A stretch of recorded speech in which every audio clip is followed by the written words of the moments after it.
What does this thing mean to you, man, when it's all said and done? Man, it's just so many memories come to me when I look at this lunch pail. I remember the first day we were in here as freshmen, young pups.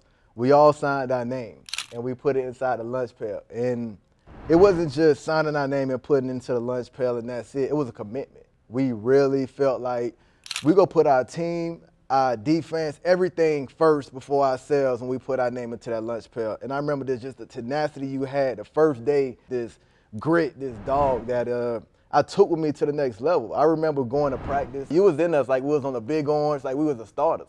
And to me, that preached perfection.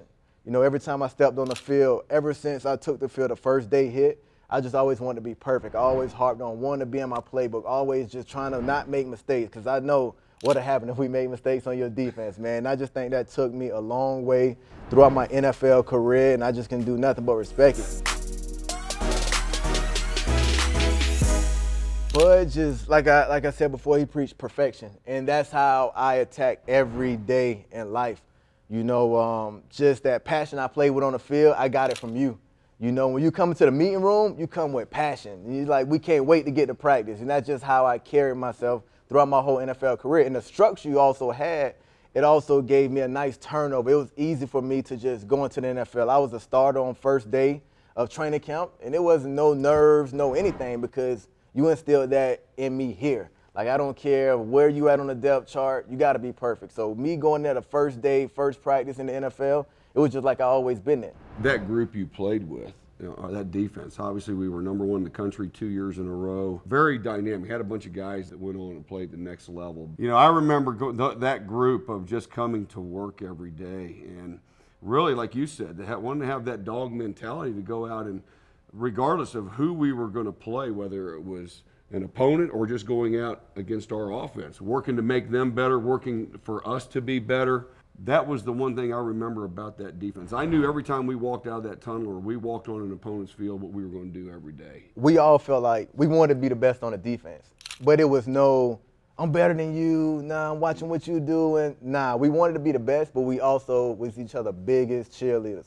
Half of it was we was kind of scared of this guy. We policed ourselves because we was like, listen, we not giving up anything because we do not want to go to that sideline and Bud get an eye behind, man. So it was just, man, it was fun, man. I loved every second here. I miss it.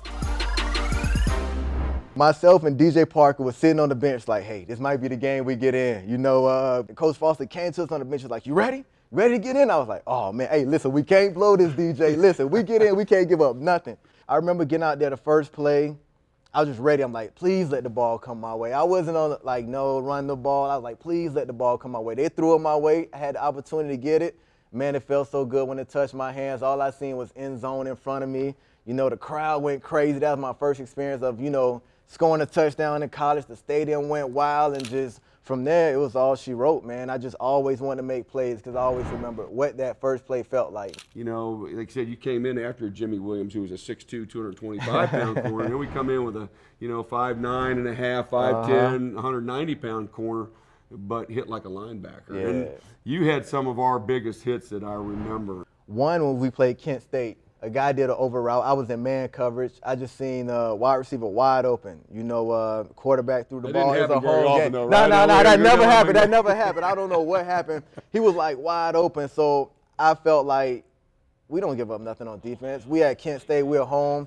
I came off my guy, the receiver never see me, and I just decleated him. It's caught, and then Flowers lowers the boom on the receiver. And another hit I remember when we played Florida State at home. Drops the throw, flushed out of the pocket again. Scrambling for his life. Oh, and he gets rocked on the 40-yard line. I just want to let him know nothing easy over here. Just the last one was the Clemson game. Clemson in those purple jerseys. Harper the throw to the sideline and a big-time hit again. We went down there and we just manhandled Clemson out there. We were blowing up bubble screens. Our whole secondary was just getting massive hits, sacks. DJ Parker, first series, you know, took the pick to the house. It was just a beautiful thing. The first 3 or 4 touchdowns weren't by an offense. It was Exactly. either by our defense or by special teams, whether it was a punt return or kick return, that type of thing, which was a true Beamer ball game when it was all said and done. But you set the tone with that. you know, with right in that first bubble and knocking their playmaker out of the game. And Flowers just came up and laid some more leather on Terrence Ash. It still gives me goosebumps now because I just remember Clemson was hot. They was rolling. Yep. We was hot. We was rolling. And I felt like the way our defense took the field was we took it personal. When you thought a team can beat us, it was like, all right, we know we coming into somebody else's house, but nah, nobody can play with us on the field. So we took it personal that game, and I felt like we showed who was the better team that day from the start to finish. A lot of time waiting on this. Now they throw another screen, and those just are not working against Virginia Tech. And you might as well hold up a sign that says we're going to run a screen.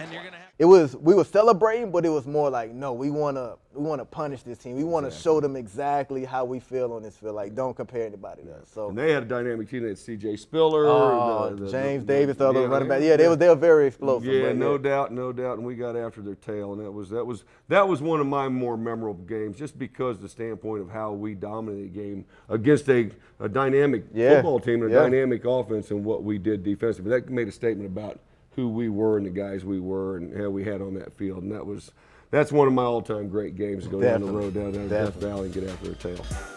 You look good with the pail, man. Oh, man, this right here, man.